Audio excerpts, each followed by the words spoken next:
Hi friends, welcome to ಸ್ಟನಿ moms. Friends, generally ನಾವು ಮಕ್ಕಳಿಗೆ ಅಡ್ಮಿಷನ್ ಮಾಡೋಕ್ಕಿಂತ ಮುಂಚೆ ಏನು ಮಾಡ್ತೀವಪ್ಪ ಅಂತಂದರೆ ಮನೆಯಲ್ಲೇ ಸ್ವಲ್ಪ ABCDಯನ್ನು ಬರೆಸೋದು, 1 2 3 ಬರೆಸೋದು ಅದನ್ನು ಕಲಿಸ್ತೀವಿ. ಸೊ ಅದನ್ನು ಕಲಿಸೋಕ್ಕೋಸ್ಕರ ನಾವು ಏನು ಮಾಡ್ತೀವಪ್ಪ ಅಂತಂದರೆ ಕೆಲವೊಂದು ಬುಕ್ಸ್ ಬರುತ್ತೆ, ABCD ಬುಕ್ಸು, ಅದನ್ನು ಕೊಡ್ತೀವಿ, ಒಂದು ಪೆನ್ಸಿಲನ್ನು ಕೊಡ್ತೀವಿ, ಅದರ ಮೇಲೆ ಟ್ರೇಸ್ ಮಾಡು ಅಂತ ಹೇಳ್ಬಿಡ್ತೀವಿ.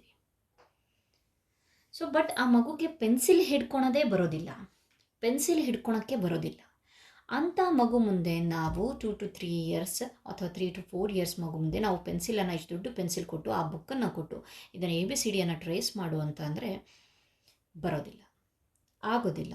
ಸೊ ಮಾಡಬಹುದು, ಆದರೆ ಪರ್ಫೆಕ್ಟಾಗಿ ಅದು ಸ್ಟೆಪ್ ಅಲ್ಲ. ನಾವು ಇಂಗ್ಲೀಷ್ ಕಲಿಸೋಕ್ಕೆ ಅದು ಸ್ಟೆಪ್ಪೇ ಅಲ್ಲ. ಬರೆಯೋದನ್ನು ಕಲಿಸ್ಬೇಕು ಅಂತ ಅಂದರೆ ಫಸ್ಟು ನಾವು ಸ್ಟ್ಯಾಂಡಿಂಗ್ ಲೈನ್, ಸ್ಲೀಪಿಂಗ್ ಲೈನ್ ಅಥವಾ ಕೆಲವೊಂದು ಪ್ರೀ ರೈಟಿಂಗ್ ಸ್ಕಿಲ್ಸ್ ಇರುತ್ತೆ, ಅದನ್ನು ಕಲಿಸ್ಬೇಕಾಗತ್ತೆ.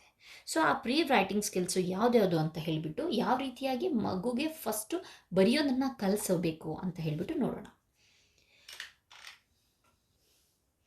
ಓಕೆ, ಇಂಥ ಒಂದು ವೈಟ್ ಶೀಟ್ ತೊಗೊಳ್ಳಿ. ಫಸ್ಟ್ ಏನು ಮಾಡಬೇಕಂತಂದರೆ ಇಂಥ ಒಂದು ವೈಟ್ ಶೀಟ್ ಕೊಡಿ. ಫಸ್ಟು ಮಗುಗೆ ಇದು ಇಂತಹ ಕ್ರಯಾನ್ಸ್ಗಳನ್ನು ಬಳಸಿ. ಯಾವುದೇ ಕಾರಣಕ್ಕೂ ಫಸ್ಟು ನಾವು ಪೆನ್ಸಿಲನ್ನು ಕೊಡಬೇಡಿ, ಇಂಥ ಕ್ರಯಾನ್ಸ್ಗಳನ್ನು ಕೊಡಿ. ಆ ಕ್ರಯಾನ್ಸ್ಗಳಿಂದ ಫಸ್ಟು ಸ್ಕ್ರಿಬಲ್ ಮಾಡೋಕ್ಕೆ ಹೇಳಿ. ಏನಾದರೂ ಮಾಡಲಿ, ಬಟ್ ಸ್ಕ್ರಿಬಲ್ ಮಾಡೋಕ್ಕೆ ಹೇಳಿ. ಈ ರೀತಿಯಾಗಿ ಸ್ಕ್ರಿಬಲ್ ಮಾಡಬೇಕಾದ್ರೆ ಫಸ್ಟು ಕಲರ್ ಆಗಿರುವಂತಹ ಈ ಒಂದು ಕ್ರಯಾನ್ಸ್ ಕೊಡಿ. ಯಾಕಂತಂದರೆ ಇಂಟ್ರೆಸ್ಟ್ ಚೆನ್ನಾಗಿ ಬರುತ್ತೆ ಸ್ಕ್ರಿಬಲ್ ಮಾಡೋಕ್ಕೆ. ಈ ರೀತಿಯಾಗಿ ಸ್ಕ್ರಿಬಲ್ ಮಾಡೋಕ್ಕೆ ಹೇಳಿ. ಈ ರೀತಿಯಾಗಿ ಸುಮ್ಮನೆ ಗೀಚಕ್ಕೆ, ಇದಂತೂ ಈಸಿಯಾಗಿ ಮಾಡುತ್ತೆ ಮಗು, ಭಾಳ ಖುಷಿಯಾಗಿ ಮಾಡುತ್ತೆ. ನಾನು ಏನೋ ಕಲರ್ಫುಲ್ಲಾಗಿ ಮಾಡ್ತಾ ಇದ್ದೀನಿ ಅಂತ ಅನಿಸುತ್ತೆ. ಸೊ ನೋಡಿ, ಈ ರೀತಿಯಾಗಿ ಸ್ಕ್ರಿಬಲ್ ಮಾಡೋದ್ರಿಂದ ಏನಾಗುತ್ತಪ್ಪ ಅಂತಂದರೆ ಮಗುಗೆ ಒಂದು ಕಂಟ್ರೋಲ್ ಸಿಗುತ್ತೆ.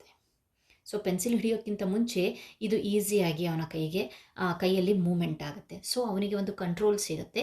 ಕಲರ್ಫುಲ್ಲಾಗಿ ಸ್ಕ್ರಿಬಲ್ ಮಾಡೋಕ್ಕೆ ಹೇಳಿ. ಇದು ಒಂದು 2-3 ಡೇಸು ಬರೀ ಸ್ಕ್ರಿಬಲ್ಲೇ ಕೊಡಿ. 2-3 ಡೇಸ್ ಸ್ಕ್ರಿಬಲ್ ಕೊಟ್ಟಾದಮೇಲೆ ನೆಕ್ಸ್ಟು ಆ ಒಂದು ಸ್ಕ್ರಿಬಲ್ಲಲ್ಲಿರುವಂತಹ ಈ ಶೀಟ್ಗಳನ್ನು ನೀನು ಮಾಡಿದೀಯಾ ನೋಡಿ, ಅವನದೇ ಒಂದು ಸ್ಕ್ರಿಬಲ್ ಪೇಪರ್ ತೊಗೊಳ್ಳಿ. ಸೊ ಅರೆ ವಾ, ನೀನು ನೋಡು, ನೀನಿದು ಸ್ಲೀಪಿಂಗ್ ಲೈನ್ ಮಾಡಿರೋದು. ಇದಕ್ಕೇನು ಹೇಳ್ತಾರೆ? Sleeping line. ಇದೇನಂತಾರೆ? Sleeping line. ಹೌದು, ಇದು ಸ್ಟ್ಯಾಂಡಿಂಗ್ ಲೈನ್. ಅವನಿಗೆ ಒಂಥರ ಖುಷಿ ಆಗುತ್ತೆ. ಏನಪ್ಪ, ನಾನೇನೋ ಇದನ್ನು ಬರೆದಿದ್ದೀನಲ್ವಾ, ಇದಕ್ಕೆ ಅಮ್ಮ ಒಂದು ಹೆಸರು ಕೊಡ್ತಾ ಇದ್ದಾರೆ. ಓ, ಇದು ಸ್ಲೀಪಿಂಗ್ ಲೈನ್ ಅಂತೆ, ಇದು ಸ್ಟ್ಯಾಂಡಿಂಗ್ ಲೈನ್ ಅಂತೆ. ಅವನಿಗೊಂದು ಮೋಟಿವೇಟ್ ಅಥವಾ ಎನ್ಕರೇಜ್ಮೆಂಟ್ ಕೊಟ್ಟಂಗೆ ಆಗುತ್ತೆ. ಅವನದ್ದೇ ಸ್ಕ್ರಿಬಲ್ ಲೈನ್ಸಿಗೆ ನಾವು ಹೆಸರು ಕೊಟ್ಟಾಗ ಅವನು ಖುಷಿಯಾಗಿ ಅದನ್ನು ಕಲಿತಾನೆ. ಸೊ ನೆಕ್ಸ್ಟ್ ಸ್ಟೆಪ್ ಏನು ಮಾಡಬೇಕಪ್ಪ ಅಂತಂದರೆ ಇದು 2-3 ಡೇಸ್ ಕೊಡಿ. ಸ್ಕ್ರಿಬಲ್ ಆದಮೇಲೆ ನೆಕ್ಸ್ಟ್ ಈ ರೀತಿಯಾದ ಒಂದು ಸ್ಕ್ರಿಬಲ್ ಕಂಟ್ರೋಲ್, ಈ ಸ್ಟೆಪ್ಪಿಗೆ ಹೋಗಿ. ಇಲ್ಲೇನು ಮಾಡಬೇಕಪ್ಪ ಅಂತ ಅಂದರೆ ಈ ರೀತಿಯಾಗಿ ನಾನು ಒಂದು ದೊಡ್ಡ ಬಿಗ್ ಸರ್ಕಲ್, ಒಂದು ಸ್ಮಾಲ್ ಸರ್ಕಲ್ ಕೊಟ್ಟಿದ್ದೀನಿ. ಸೊ ಈಗ ಮಗುಗೆ ಏನು ಹೇಳಬೇಕು? ಸ್ಕ್ರಿಬಲ್ ಕಲ್ತಿದೆಯಾ? ಈಗ ಆ ಸ್ಕ್ರಿಬಲ್ ಮಾಡ್ತಾ ಅದು ಬೌಂಡ್ರಿ ಹೊರಗಡೆ ಹೋಗಬಾರ್ದು.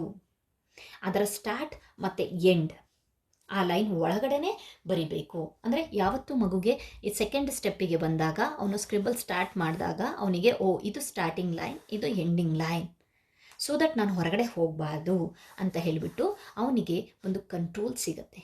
ಅವನ ಒಂದು ಮಸಲ್ ಮೂಮೆಂಟ್ ಇರುತ್ತಲ್ಲ, ಸೊ ಈಸಿಯಾಗಿ ಆಗುತ್ತೆ. ಇಲ್ಲಿ ನೋಡಿ, ಈ ರೀತಿಯಾಗಿ ಸ್ಕ್ರಬಲ್ ಮಾಡೋಕ್ಕೆ ಬಿಡಿ. ಇದು ದೊಡ್ಡ ಸರ್ಕಲ್ ಆಯಿತು. ಅದನ್ನು ಕಲ್ತ ಮೇಲೆ ನೆಕ್ಸ್ಟು ಚಿಕ್ಕ ಸರ್ಕಲನ್ನು ಸ್ಕ್ರಬಲ್ ಮಾಡೋಕ್ಕೆ ಬಿಡಿ. ಅವನು ಹೇಗಾದರೂ ಮಾಡಲಿ, ಬಟ್ ಅವನಿಗೆ ಹೇಳಿ ಬೌಂಡ್ರಿ ಹೊರಗಡೆ ಬರಬಾರ್ದು. ಸ್ಟಾರ್ಟಿಂಗಲ್ಲಿ ಒಂದು ಸ್ವಲ್ಪ ಬೌಂಡ್ರಿ ಹೊರಗಡೆನೇ ಬರುತ್ತೆ. ಇದನ್ನು ಮಾಡೋದ್ರಿಂದ ಏನಾಗುತ್ತಪ್ಪ ಅಂತಂದರೆ ಫ್ರೆಂಡ್ಸ್, ಯೂಶ್ವಲಿ ನಾವು ಇಂಗ್ಲೀಷನ್ನು ಬರೆಸ್ತಾ ಇರುವಾಗ ಸ್ಟಾರ್ಟಿಂಗಲ್ಲಿ ಮಗುಗೆ ಬೌಂಡ್ರಿ ಅಂದರೆ ಏನು, ಅದ್ರ ಒಳಗಡೆನೇ ಬರಬೇಕು ಅಂತಂದರೆ ಏನು ಅನ್ನೋದನ್ನು ಕಲಿತಾನೆ. ಇಲ್ಲಿ ನೋಡಿ, ಕೆಲವು ಮಕ್ಕಳು ಈ ರೀತಿಯಾಗಿ ಬರೆದು ಬಿಡ್ತಾರೆ. ಬೌಂಡ್ರಿ ಅಂದ್ರೇನು, ಆ ಬೌಂಡ್ರಿ ಒಳಗಡೆ ಬರೆಯೋದಂದ್ರೆ ಏನು ಅಂತ ಹೇಳಿಬಿಟ್ಟು ಈ ಸ್ಟೆಪ್ ಮೂಲಕ ಕಲಿತಾನೆ. ಸೊ ಇದನ್ನು 2-3 ಡೇಸ್ ಕೊಡಿ. ಬರೀ ಸರ್ಕಲೇ ಅಲ್ಲ, ಕೆಲವೊಂದು ಈ ಒಂದು ಸ್ಕ್ವೇರ್ ಹಾಕ್ಕೊಡಿ, ಸ್ಕ್ವೇರ್ ಒಳಗಡೆ, ಅಥವಾ ಕೆಲವೊಂದು ಯಾವುದಾದ್ರೂ ನಾವು ಅವನಿಗೆ ಒಂದು ಈಸಿ ಆಗಿರುವಂಥ ಅಥವಾ ಅವನಿಗೆ ಅಟ್ರ್ಯಾಕ್ಟ್ ಆಗಿರುವಂತಹ ಶೇಪ್ಸ್ಗಳನ್ನು ಕೊಡಿ. ಇದರೊಳಗಡೆ ಸ್ಕ್ರಿಬಲ್ ಮಾಡೋಕ್ಕೆ ಹೇಳಿ. ನೆಕ್ಸ್ಟು ಈ ಸ್ಕ್ರಿಬಲ್ ಕಂಟ್ರೋಲ್ ಸ್ಟೆಪ್ ಆದಮೇಲೆ ನೆಕ್ಸ್ಟ್ ಸ್ಟೆಪ್ ಏನಪ್ಪ ಅಂತ ಅಂದರೆ ಈ ಒಂದು ವೈಟ್ ಶೀಟಲ್ಲಿ ನಾವು ಯಾವುದಾದ್ರೂ ಒಂದು ಪಿಕ್ಚರ್ಸ್ಗಳನ್ನು ಬಿಡಿಸ್ಬೋದು. ಫಾರ್ ಎಕ್ಸಾಂಪಲ್, ನಾನಿಲ್ಲಿ ಒಂದು ಅಂಬ್ರೆಲ್ಲ ಬಿಡಿಸ್ತೀನಿ. ಓಕೆ, ಅಂಬ್ರೆಲ್ಲ ಥರ ಇದೆ. ಇಲ್ಲೊಂದು ಫಿಶ್ ಬಿಡಿಸ್ತೀನಿ. ಸೊ ಮಕ್ಕಳಿಗೆ ಹೇಳಿ ಏನಪ್ಪ ಅಂತಂದರೆ ಅಂಬ್ರೆಲ್ಲಕ್ಕೆ ಮಳೆ ಬೀಳೋ ಥರ, ಈ ರೀತಿಯಾಗಿ ಮಳೆ ಬೀಳೋ ಥರ ಬಿಡಿಸಿ ಅಂತ ಹೇಳಿ. ಅಲ್ವಾ? ಸೊ ಇದೇನಾಯಿತು, ಸ್ಟ್ಯಾಂಡಿಂಗ್ ಲೈನ್ ಆಯಿತು. ಸೊ ನೆಕ್ಸ್ಟು ಫಿಶ್ ಇದೆ. ಫಿಶ್ ಎಲ್ಲಿರುತ್ತೆ, ವಾಟರಲ್ಲಿರುತ್ತೆ. ಸೊ ವಾಟರ್ ಬಿಡಿಸಿ. ಸೊ ಅವನಿಗೆ ಸಂತೋಷ, ಖುಷಿ ಆಗುತ್ತೆ. ಏನು, ನಾನು ಈ ಒಂದು ಫಿಶ್ಶಿಗೆ ನೀರು ಕೊಟ್ಟಿದ್ದೀನಿ ಅಥವಾ ಈ ಒಂದು ಮಳೆಯಲ್ಲಿ ಅಂಬ್ರೆಲಾವನ್ನು ಹಿಡ್ತಿದ್ದೀನಿ ಅಂತ ಹೇಳಿಬಿಟ್ಟು ಅವನು ಒಂಥರ ಖುಷಿ ಆಗುತ್ತೆ ಅವನಿಗೆ. ಸೊ ಅದ್ರ ಜೊತೆಗೆ ನಾವು ಸೈಮಲ್ಟೇನಿಯಸ್ಲಿ ಏನು ಕಲಿಸಿದ್ವಿ, ಇಲ್ಲಿ ಸ್ಟ್ಯಾಂಡಿಂಗ್ ಲೈನು, ಇಲ್ಲಿ ಸ್ಲೀಪಿಂಗ್ ಲೈನ್ ಅಲ್ವಾ? ಆದಷ್ಟು ಜಂಬೋ ಕಲರ್ಸ್ಗಳನ್ನು ತೊಗೊಳ್ಳಿ, ಬಹಳಷ್ಟು ಬೇರೆ ಬೇರೆ ಕಲರ್ಸ್ಗಳನ್ನು ತೊಗೊಳ್ಳಿ. ಕಲರ್ಸು ಮಕ್ಕಳಿಗೆ ಅಟ್ರ್ಯಾಕ್ಟ್ ಆಗುತ್ತೆ. ಸೊ ಹಾಗಾಗಿಬಿಟ್ಟು ಈಸಿಯಾಗಿ ಅವರು ಸ್ಟಾರ್ಟಿಂಗಲ್ಲಿ ಕಲಿಕೆ ಅನ್ನೋದು ಅವನಿಗೆ ಸಂತೋಷದಾಯಕವಾಗಿರುತ್ತೆ. ಸೊ ನೆಕ್ಸ್ಟ್ ಸ್ಟೇಜಲ್ಲಿ ಏನು ಮಾಡಬೇಕಪ್ಪ ಅಂತಂದರೆ, ಇಲ್ಲಿ ಡಾಟ್ಗಳನ್ನು ಬಳಸಿ. ಏನಪ್ಪ ಡಾಟ್ ಅಂತ ಅಂದರೆ, ಇಲ್ಲಿ ನಾನು ಡಾಟ್ಗಳನ್ನು ಕೊಟ್ಟಿದ್ದೀನಿ. ಸೊ ನಾವು ಆ ಡಾಟ್ಗಳಿಂದ ಆ ಡಾಟನ್ನು ಜಾಯಿನ್ ಮಾಡೋಕ್ಕೆ ಹೇಳಿ, ಜಾಯಿನಿಂಗ್ ದ ಡಾಟ್ಸ್ ಅಂತ. ಸೊ ಆ ಡಾಟ್ಗಳನ್ನು ಜಾಯಿನ್ ಮಾಡೋಕ್ಕೆ ಹೇಳಿ. ಸೊ ಫಸ್ಟು ಸ್ಟಾರ್ಟಿಂಗಲ್ಲೇ ಸ್ಲೀಪಿಂಗ್ ಲೈನ್ ಬಿಡಿಸು, ಸ್ಟ್ಯಾಂಡಿಂಗ್ ಲೈನ್ ಹಾಕು, ಸ್ಲ್ಯಾಂಟ್ ಲೈನ್ ಹಾಕು, ಕರ್ವ್ ಲೈನ್ ಹಾಕು, ಬೇಡ. ಸೊ ಡಾಟ್ ಮೂಲಕ ನಾವು ಕಲಿಸ್ಬೇಕು. ಸೊ ಇದು ಸ್ಲೀಪಿಂಗ್ ಲೈನ್ ಆಯಿತು, ಇದು ಸ್ಲ್ಯಾಂಟ್ ಆಯಿತು. ಸೊ ನೆಕ್ಸ್ಟ್ ಸ್ಟ್ಯಾಂಡಿಂಗ್ ಲೈನ್ ಅವನಿಗೆ ಜಾಯಿನ್ ಮಾಡೋಕ್ಕೆ ಹೇಳಿ. Next curve, inverted curve. ಅಷ್ಟೇ ಅಲ್ಲದೆ ಇನ್ನೂ ಬಹಳಷ್ಟು ನಾವು ಶೇಪ್ಸ್ಗಳನ್ನು ತೊಗೊಬೋದು. ಏನು, ಅವನಿಗೆ ಈ ಒಂದು ಡಾಟ್ಸ್ಗಳನ್ನು ಜಾಯಿನ್ ಮಾಡೋಕ್ಕೆ ಹೇಳಿ. ಕೆಲವೊಂದು ಸಲ ಇಷ್ಟೇ ಸ್ಲೋ ಆಗಿ ಹಾಕ್ತಾನೆ, ಕೆಲವೊಂದು ಸಲ ಸ್ವಲ್ಪ ಡಾಟ್ ಬಿಟ್ಟು ಹಾಕ್ಬೋದು. It's okay. ನೆಕ್ಸ್ಟ್ ಬರ್ತಾ ಬರ್ತಾ ಬರ್ತಾ ಅವನಿಗೆ ಗ್ರಿಪ್ ಸಿಕ್ಕಾದ್ಮೇಲೆ ಅವನು ಈಸಿ. ಈ ಎಲ್ಲ ಆ್ಯಕ್ಟಿವಿಟೀಸ್ ನಾವು ಗ್ರಿಪ್ ಸಿಗಲಿ ಅಂತಲೇ ಮಾಡೋದು. ಮಗುಗೆ ಪೆನ್ಸಿಲಿನ ಗ್ರಿಪ್ ಸಿಕ್ಕಾಗ ಇನ್ ಫ್ಯೂಚರ್ ಅವನ ಹ್ಯಾಂಡ್ ರೈಟಿಂಗ್ ಚೆನ್ನಾಗಾಗುತ್ತೆ, ಡಾರ್ಕ್ ಆಗಿ ಬರೀತಾನೆ. ಸೊ ಈ ಎಲ್ಲ ಸ್ಕಿಲ್ಸ್ಗಳನ್ನು, ಪ್ರೀ ರೈಟಿಂಗ್ ಸ್ಕಿಲ್ಸ್ಗಳನ್ನು ಕಲಿಸೋದ್ರಿಂದ ನಾವು ನೆಕ್ಸ್ಟ್ ಮುಂದೆ ಅವನ ಹ್ಯಾಂಡ್ ರೈಟಿಂಗ್ ಆಗಿರ್ಬೋದು, ಅವನ ಒಂದು ರೈಟಿಂಗ್ ಫಾಸ್ಟ್ ಆಗಿರಬಹುದು. ಸೊ ಅದರೊಳಗೆಲ್ಲ ಬರುತ್ತೆ. ಸೊ ನೆಕ್ಸ್ಟ್ ನೋಡಿ, ಇದಾದಮೇಲೆ ಈ ಒಂದು ಇದು ಡಾಟ್ಸ್ಗಳನ್ನು ಜಾಯಿನ್ ಮಾಡಾದಮೇಲೆ ನೆಕ್ಸ್ಟು ನಾವು ಇಂಟ್ರಡ್ಯೂಸ್ ಮಾಡ್ತೀವಿ, that is sleeping line, standing line, slant line, curve, inverted curve, left swing, right swing.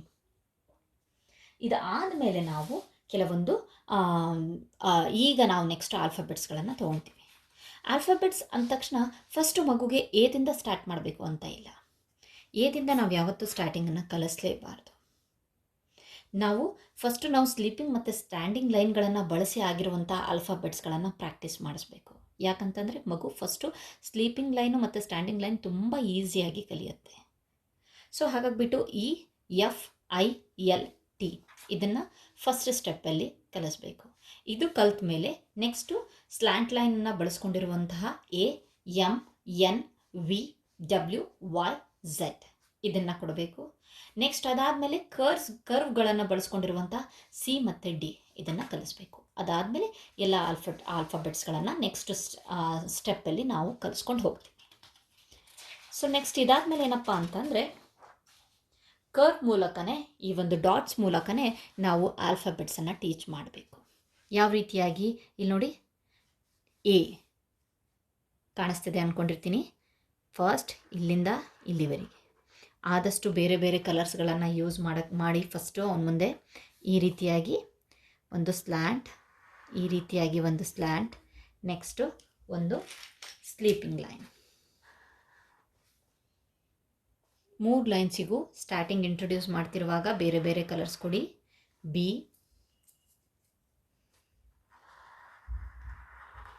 Curve,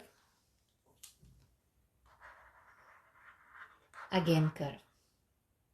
ಈ ರೀತಿಯಾಗಿ ಬೇರೆ ಎಲ್ಲ ಆಲ್ಫಾಬೆಟ್ಸ್ಗಳನ್ನು ಸಹ ನಾವು ಮಗುಗೆ ಕಲಿಸಬಹುದು. ನೆನ್ಪಿಟ್ಕೊಳ್ಳಿ, ಫಸ್ಟು ಪ್ರೀ ರೈಟಿಂಗ್ ಸ್ಕಿಲ್ಸ್ಗಳನ್ನು ಕಲಿಸಿಯೇ ನಾವು ಆಲ್ಫಾಬೆಟ್ಸಿಗೆ ಹೋಗಬೇಕಾಗುತ್ತೆ. ಫ್ರೆಂಡ್ಸ್, ಇಲ್ಲಿಯವರೆಗೆ ನಮ್ಮ ಚಾನಲನ್ನು ಸಬ್ಸ್ಕ್ರೈಬ್ ಮಾಡಿಲ್ಲ ಅಂತಂದರೆ ಪ್ಲೀಸ್ ಸಬ್ಸ್ಕ್ರೈಬ್ ಮಾಡಿ, ಲೈಕ್ ಮಾಡಿ, ಕಮೆಂಟ್ ಮಾಡಿ, ಶೇರ್ ಮಾಡಿ. ಧನ್ಯವಾದಗಳು ಫ್ರೆಂಡ್ಸ್.